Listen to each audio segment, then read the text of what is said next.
rabbinical dialogue where you never answer a question, right? You always ask a question. So in a rabbinical way, Jesus says, what do you think it is?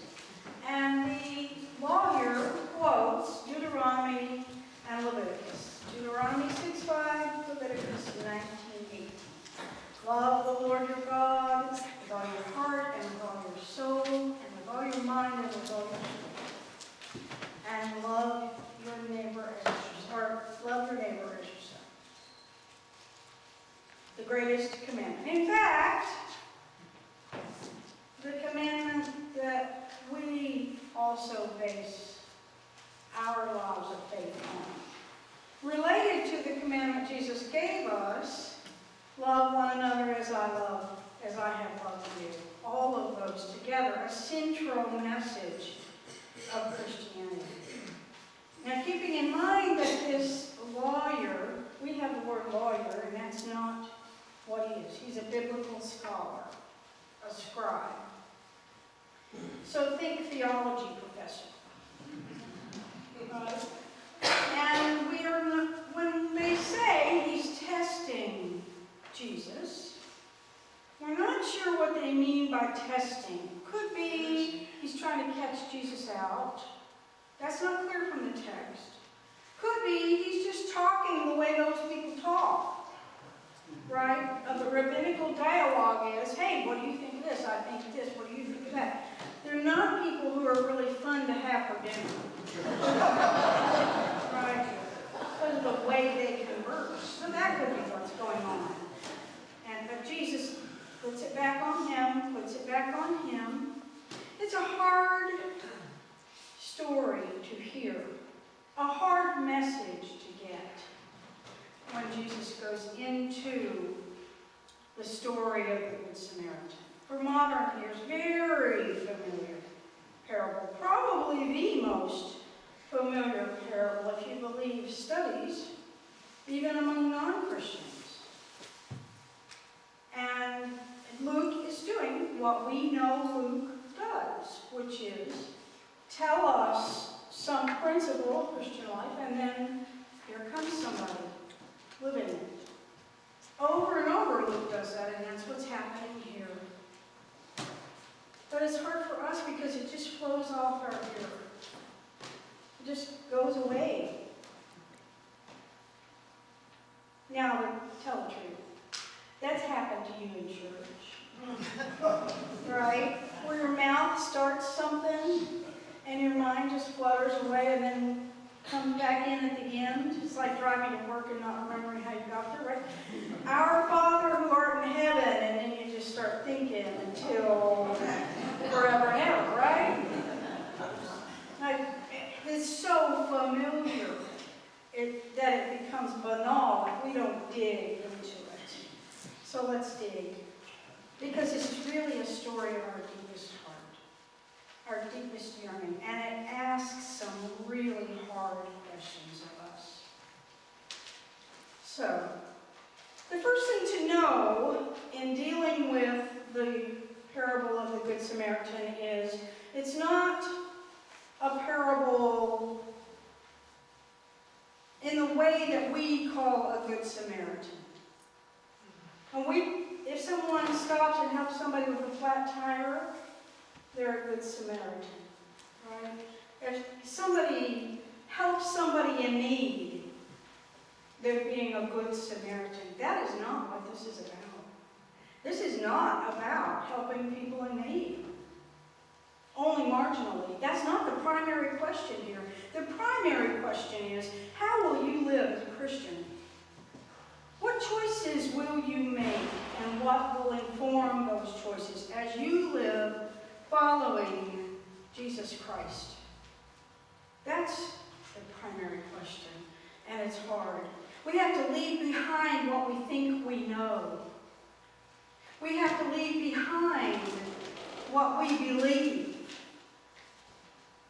in order to follow the God who is revealed in this teaching. We have to enter unknown territory, and let's face it, we can't always know what God wants from us. It is a hard thing to discern sometimes, but we do know one thing probably. Probably God's going to ask more of us than is convenient to give. Probably so. But this is a God who has gone through suffering ahead of us. This is a God who went through death ahead of us into renewed life, into transformation. In order to enter this dialogue, we have to follow this God into new life, uncharted territory. And that's what the dialogue is really about. Codified law or life in God in Christ.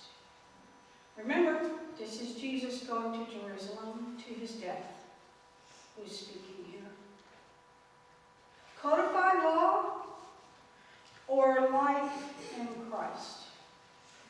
As open and uncertain as that often is, which one are we to choose? What will give us eternal life? It's clear what Jesus' answer is. We have to enter that dialogue inside ourselves. The dialogue between the lawyer and Christ, inside ourselves. We have to enter it and test and hear and learn. So let's look at some questions that will help us do that. I hope that you will ask yourself these questions, and not just now, maybe later this week.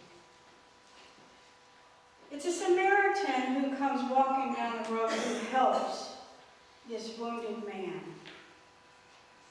You notice that it never says the wounded man is Jewish.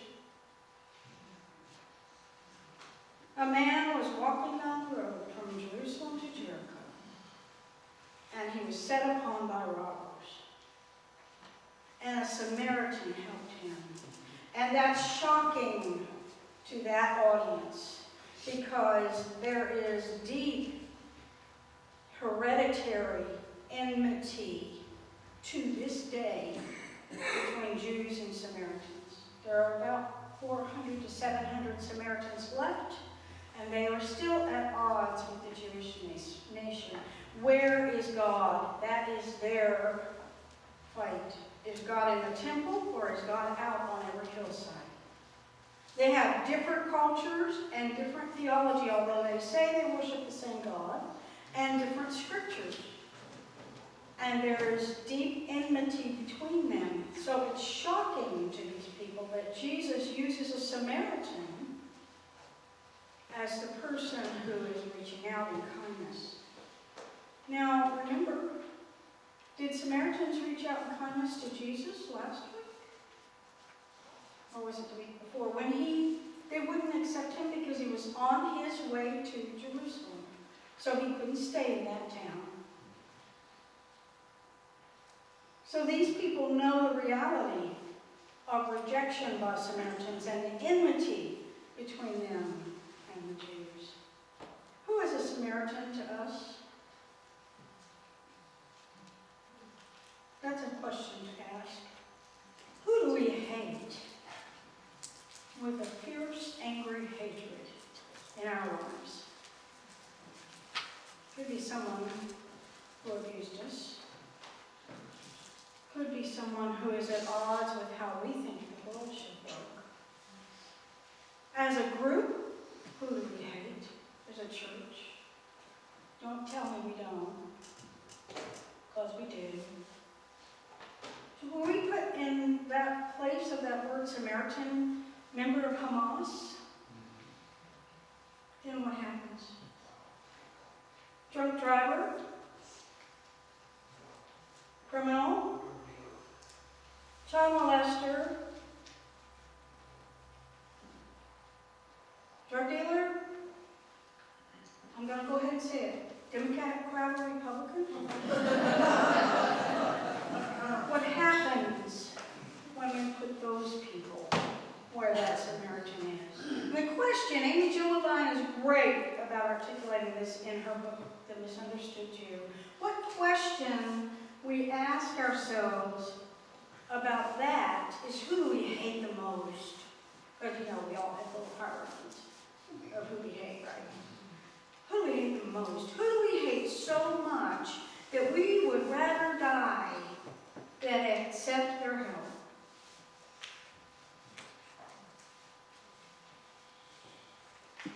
And who hates us that much?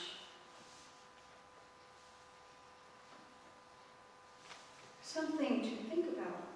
Something to test ourselves about, because those are the people we are called to love. And my final thought about that love is that this is not a warm, fuzzy feeling that we're expected to have. It's action. People say, although wrongly, that the opposite of love is actually indifference. Love naturally pours out. People who love naturally reach out in generosity and love. People who hate are indifferent.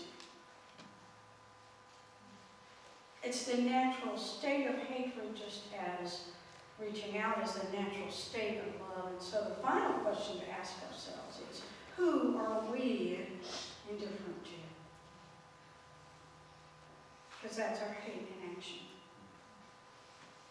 Whether we feel the hot emotion or not. Who are we indifferent to? Because that is our neighbor. Amen.